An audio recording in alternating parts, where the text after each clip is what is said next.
Un saludo a todos, mi nombre es Johan Andrés Campos Martínez, soy profesor en el área de Derecho Financiero y Tributario en la Facultad de Ciencias Jurídicas y Sociales de Toledo en la Universidad Castilla-La Mancha y este video tiene como objetivo hacer la exposición oral de la comunicación presentada dentro del primer Congreso Internacional sobre Fiscalidad de la Vivienda y del Alojamiento Turístico organizado en la Universidad Rey Juan Carlos dentro del marco de los trabajos del Grupo de Investigación Retos de la Fiscalía del siglo XXI, a quien les agradezco la deferencia por haber aceptado mi comunicación. El principal objetivo que se plantea en este Congreso Internacional es analizar uno de los grandes desafíos de nuestras sociedades, tanto en España como en el conjunto de la Unión Europea, tal y como es la cuestión habitacional y la influencia que puede tener el derecho financiero y tributario sobre políticas que pretenden mejorar esta cuestión, ¿no? La escasez de vivienda en las grandes ciudades, la despoblación en las zonas rurales, y todo el impacto, la presión que viene ejerciendo el fenómeno del alojamiento turístico, pues exigen respuestas jurídicas y tributarias coherentes que armonicen el derecho del acceso a la vivienda con la dinámica económica y tributaria. En ese contexto se inserta mi comunicación titulada El debilitamiento de la finalidad extrafiscal en la reducción de los rendimientos netos positivos derivados del alquiler de vivienda en el IRPF. En esta comunicación planteo cómo una medida concebida para incentivar la oferta de vivienda en alquiler se ha visto limitada por elementos técnicos a nivel tributario que han llevado a que cada vez la aplicación del beneficio fiscal se aleje del objetivo extrafiscal que tuvo origen. Para ello, a través de esta exposición oral he querido compartir con ustedes algunas reflexiones sobre la reducción prevista en el artículo 23.2 de la ley del IRPF en España, vinculado a los rendimientos netos positivos derivados del alquiler, que podrán encontrar de manera mucho más extensa en el documento escrito presentado ante la organización.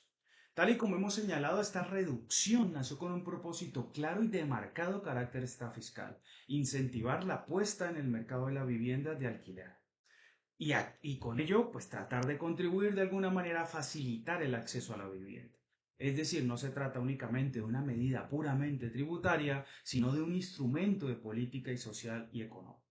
Sin embargo, como intentaré exponer, la realidad nos muestra que ese objetivo extrafiscal se ha venido desdibujando por dos factores principales.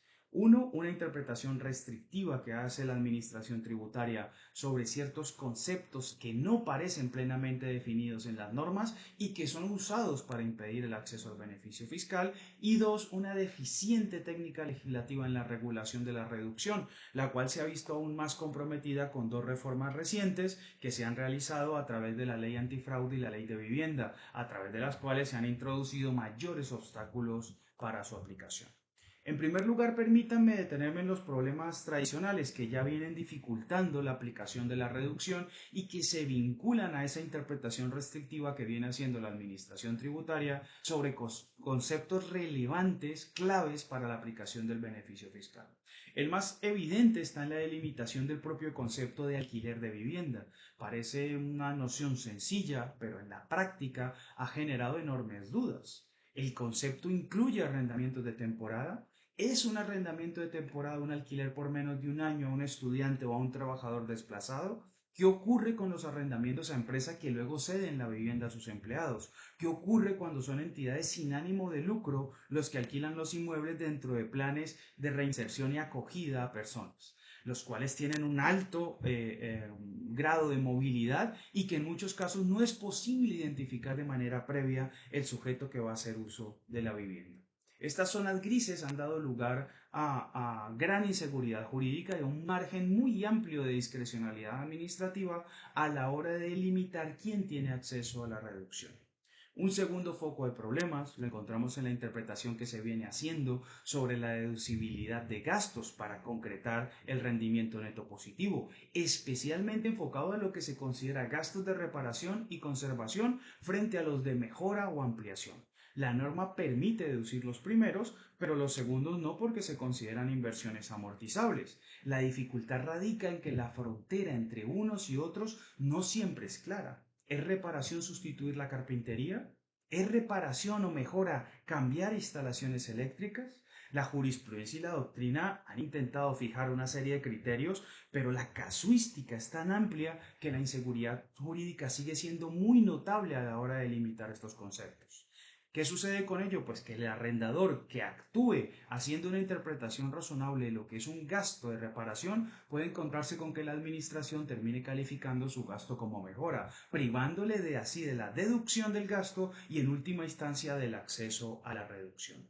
A estas dificultades estructurales se han sumado en los últimos años dos reformas legislativas que merecen especial atención. La primera de ellas proviene de la ley antifraude. Con esta modificación se introdujo la regla de que el contribuyente puede llegar a perder el derecho a la reducción si en un procedimiento iniciado por la Administración Tributaria se detecta que no declaró ciertos ingresos o aplicó gastos considerados improcedentes. Y ello incluso aunque esos hechos fueran reconocidos de buena fe por el propio contribuyente dentro del procedimiento.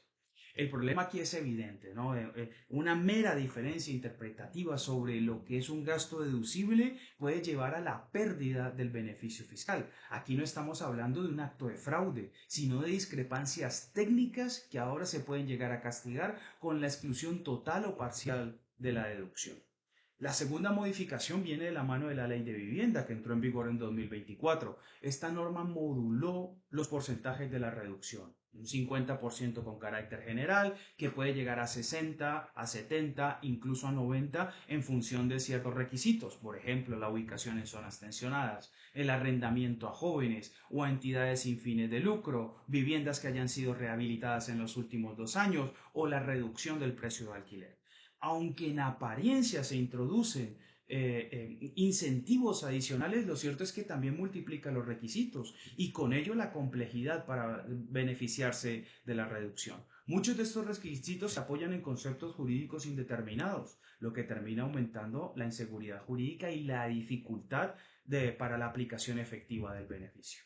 ¿Qué consecuencia tiene todo esto? Yo siempre planteo tres consecuencias en este apartado. El primero es que se produce un efecto de desaliento. El arrendador, al enfrentarse a reglas inciertas y a una administración con criterios restrictivos, percibe la reducción del beneficio como de difícil acceso. Y dependiendo de cómo se califique, por ejemplo, un gasto o si se cumplen o no ciertos requisitos que muchas veces pueden entenderse como poco realistas. En segundo lugar, los objetivos extrafiscales que justificaban esa medida parecen quedar desplazados. En lugar de incentivar de manera clara el alquiler de la vivienda, se impone un marco en que los arrendadores se exponen a perder el beneficio por cuestiones meramente técnicas. Así, lo que debería ser un estímulo se convierte en una fuente de litigiosidad y desconfianza. Y en tercer lugar, se da un quebranto de coherencia normativa. El legislador, al introducir modificaciones con escasa técnica tributaria, ha generado un marco en que los fines sociales de la reducción se ven subordinados a restricciones procedimentales o a exigencias formales que incluso poco tendrían que ver con el acceso a la vivienda. Para concluir, habré de señalar que esta reducción, recogida en el artículo 23.2 de la ley del IRPF, nació con una vocación de servir como instrumento de política social y económica para favorecer el alquiler de la vivienda. No obstante, en lugar de ser un incentivo para alcanzar la finalidad extrafiscal, se puede llegar a convertir en una excepción cada vez más difícil de aplicar. Si lo que se pretende en el mercado es que el mercado de alquiler contribuya a garantizar el derecho a la vivienda, resulta indispensable que el beneficio se regule con claridad, con seguridad jurídica, con un enfoque coherente con sus objetivos extrafiscales. De lo contrario, seguiremos teniendo una reducción que más que incentivar desalienta, que más que promover una vivienda asequible genera litigios y desconfianza. Muchas gracias por su atención.